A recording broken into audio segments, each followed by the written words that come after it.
Bonjour à toutes et à tous, je suis hyper content de vous accueillir à ce premier forum bio-géosourcé organisé par AREP. L'objectif de cet après-midi, c'est de présenter comment fonctionnent les filières, comment des industriels se sont saisis de ces matériaux pour industrialiser et comment on met à votre disposition un ensemble d'acteurs. L'enjeu, c'était d'être très concret, d'avoir des échantillons pour montrer la foultitude des solutions différentes, des filières qui sont en train de se structurer. On associe d'abord le bio et géosourcé peut-être uniquement à la construction bois ou à la pierre, alors qu'en fait derrière, il y a plein de solutions. Il y a des bétons de chanvre, il y a de la laine, il y a des tissus recyclés. Mais on a aussi tous les enjeux du second œuvre, tous les enjeux de l'habillement, de l'aménagement intérieur, des sols, etc. Le forum, il se déroule en plusieurs étapes avec dans l'auditorium AREP des tables rondes, des échanges entre déjà les filières, chanvre, paille, terre, pierre et bois pour voir un petit peu leur rôle et comprendre comment elles se structurent, quels sont les intérêts des différents matériaux. Les manières de faire avec le bâtiment conventionnel ne sont pas les mêmes que celles qu'on cherche dans la construction paille et dans les matériaux biosourcés et géosourcés en général. Donc il faut que les experts que nous sommes, les gens qui ont de l'expérience, accompagnent cette massification et ce changement d'échelle. Et puis on aura aussi également des industriels qui viendront présenter leurs techniques constructives qui sont éprouvées aujourd'hui. Le secteur du bâtiment est un consommateur d'énergie et donc de changer de façon de construire, de changer de technique mais aussi de produit permet d'avoir un avenir plus vertueux écologiquement, socialement et économiquement pour notre pays. Ça permet aux maîtres d'ouvrage et aux constructeurs, enfin finalement aux décideurs, de prendre conscience de ce qu'il est possible de faire dans le cadre de la construction plus respectueuse de l'environnement. Moi, c'est ce que je fais tous les jours, eux, c'est pas forcément leur cas, et donc c'est fondamental qu'il y ait des actions comme ça pour permettre de faire évoluer les techniques constructives.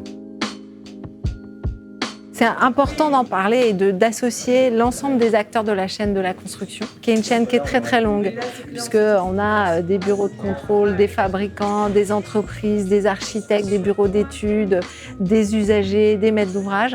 Tout ça est une chaîne qui est très longue et du coup, pour embarquer tout le monde, il faut en parler le plus possible. Là, moi, j'ai bien aimé, pendant les conférences, voir justement des acteurs qui parlent de leurs initiatives, des exemples qui donnent un peu d'espoir et qui montrent que tout ce genre d'initiative, sur la petite ou la grande échelle, peut ensuite avoir un impact beaucoup plus grand et être utilisé à toutes les échelles. Oui, il y a des freins dans les normes, etc. Mais on peut toujours trouver des solutions qui permettent de passer au-dessus de ces freins et même finir par les supprimer et les faire évoluer aussi. Là, je fais un enduit en terre crue et chanvre.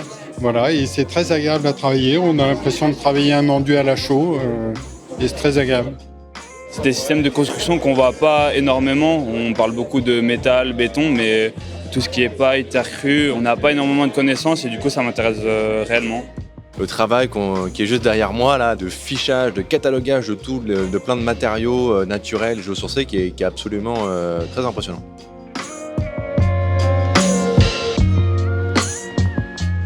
Le forum il s'inscrit dans la stratégie d'entreprise EMC2B d'AREP, donc énergie, matière, climat, carbone, biodiversité, dans la catégorie matière.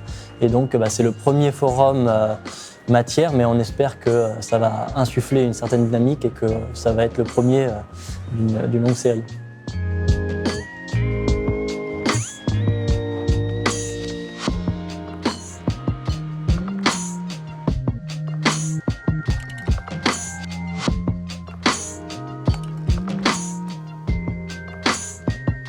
Yeah.